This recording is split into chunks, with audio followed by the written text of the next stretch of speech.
मेरा मालिक लख एहसान तेरे, मैं को धीदा बाल बनाया है, मैं को इज्जते नाल चा रंगा है, मैं को मादा रुतबा बख्शा है, मैं को इज्जते नाल चा रंगा है, मैं को इज्जते नाल चा टोरिया है, मैं को मादा रुतबा बख्शा है। मेरा मालिक लख एहसान तेरे, पर इंसान इंसान हो नहीं रह गए।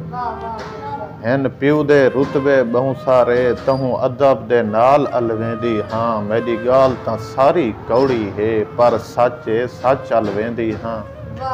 जेरी धी को वेचे ही पैसे लो, उहा धी हाँ कुछ अलवेंदी हाँ। ओ बाबा पैसे किथ ही नी, जैंदी खातिर मैकू रोला है, हर बाल दे ताने सुनदी हाँ। ओ बाबा पैसे किथ ही नी, जैंदी खातिर मैकू रोला है, हर बाल दे ताने सुनदी हाँ। मैकू बाल विकाणी आदे हन, मैं ते बाबा जुल्म करेंदे हन, मैकू बानी वांग समझदे हन। मैं ते बाबा जुल्म करेंदे हन, मैकू बानी वांग समझदे हन। क्यों इतना बाबा जुल्म कीते, क्या बाबा तेरी जई ना हम।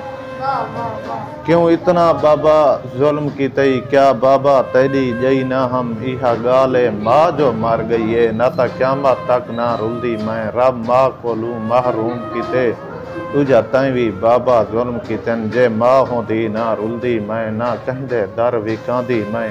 हो जा म्यावा मिठड़िया मावा हन, हो जा मावा मिठड़िया मावा हन।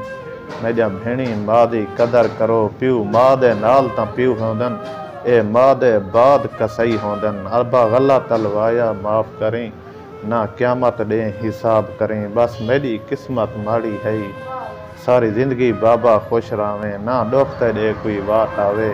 मैं पागल हाँ बस गल ही हाँ, बेटी अपनी किस्मत रोंदी हाँ, कहंदी किस्मत माड़ी ना होवे। वाह किस्मत मालिक मेरी है, वाह किस्मत मालिक मेरी।